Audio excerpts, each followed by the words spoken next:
Oke, assalamualaikum warahmatullahi wabarakatuh. Di video malam hari ini, saya baru ngupload ya buat video lagi. Di sini saya akan menjelaskan bahwa di sini ada sebuah shopbreaker GP Extreme ya, GP Extreme. Di mana shopbreaker ini mengalami kebocoran pada karet seal.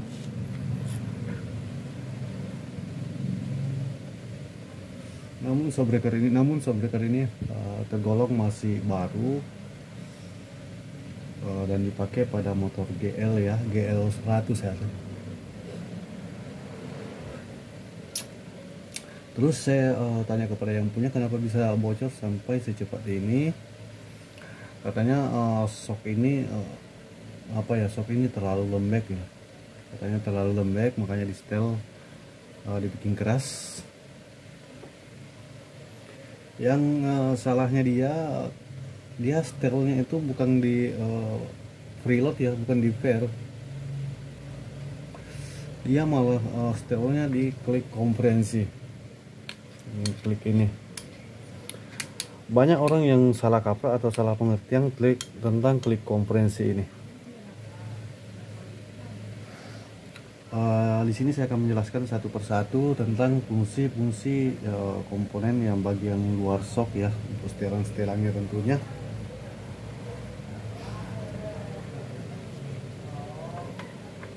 Untuk klik komprehensi itu saya jelaskan dulu fungsi setelan preload. Fungsi setelan preload ini adalah mengatur kekerasan per seperti ini.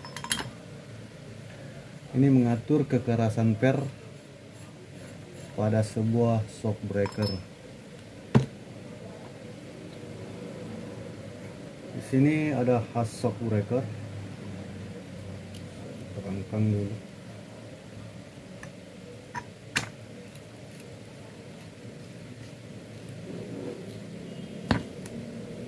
Sini ada khas shockbreaker seperti ini terpasang jika dalam keadaan terpasang seperti ini modelnya.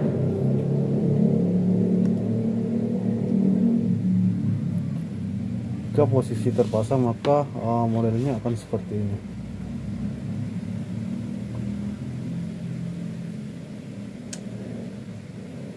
Oke, cara menyetel bagian kekerasan shock itu bukan dari sini ya teman-teman.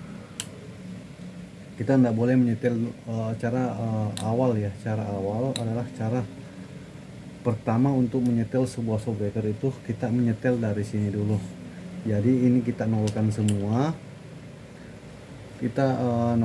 netralkan semua, terus kita setel di bagian ini preload. Pada saat preload ini rapat, shockbreaker itu kita naiki dulu. Motornya ya, motor itu kita naiki. Jadi motor itu kita naikin sampai di mana khas shockbreaker ini turun ya, karena shockbreakernya terbalik. Oke, sampai di mana khas shock ini turun. Jika dia turun 1/2, ini sudah 3/4 ini. Posisinya kayak gini ya. Jika tidak turun 1/2 itu masih aman untuk dipakai sendiri. Tapi kalau kita boncengan itu bisa saja mentok. Jadi untuk setelnya itu pastikan khas ini jika kita naiki dalam keadaan sendiri itu pastikan khas ini cuma turunnya itu 1/4 ya, 1/4 dari panjang khas shock ini. 1/4-nya itu jadi panjangnya segini, kali setengahnya di sini, berarti dia turunnya kalau panjangnya khas seperti ini, berarti setengahnya di sini, berarti turunnya sampai di sini saja, sampai di sini ya. Bagi tiganya lah boleh. 30% dari panjang khas ini itu jika dinaiki dengan sendiri. lain lagi kalau settingannya untuk motor balap. Oke, jadi kalau hasoknya turun ini sudah setengah, berarti kita harus menyetel dulu kekerasan per ini. Ini yang harus kita setel dulu sampai kita mendapatkan sepertiga turunnya khas ini. Kalau kita sudah mendapatkan sepertiganya itu, ini untuk setelan harian ya. Kalau kita sudah mendapatkan sepertiga turunnya dari khas ini, maka sekarang kita menyetel ke bagian klik. Bagian klik ini adalah fungsinya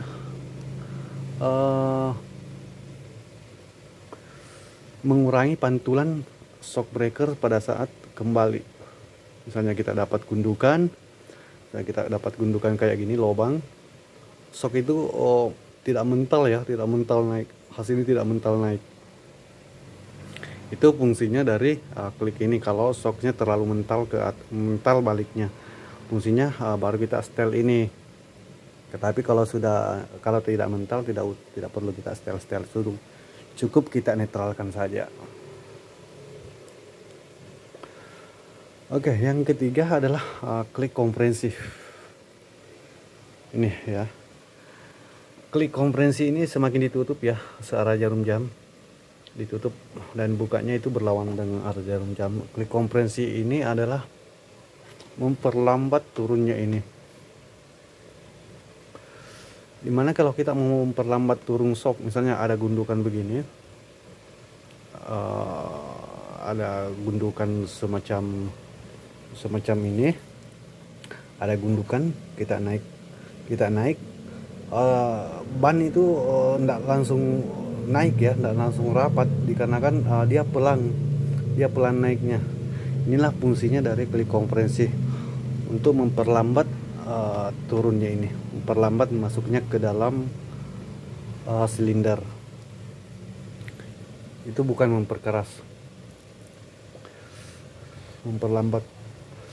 Jadi kalau kita pemikirannya ini adalah setelan untuk mengeraskan shock breaker supaya khas ini tidak mentok, itu 90% kesalahan besar, karena ini juga dapat mempengaruhi cepatnya bocor karet seal. Apalagi kalau kita tutup full.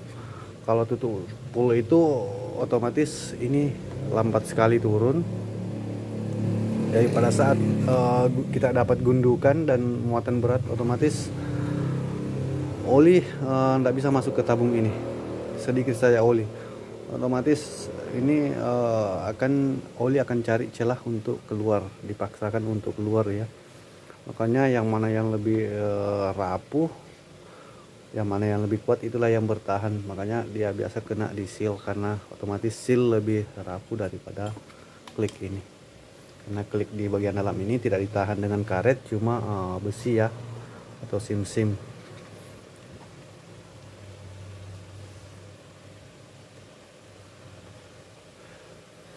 Oke, sampai di sini saya jelaskan tentang sebuah shock breaker JV GC Extreme.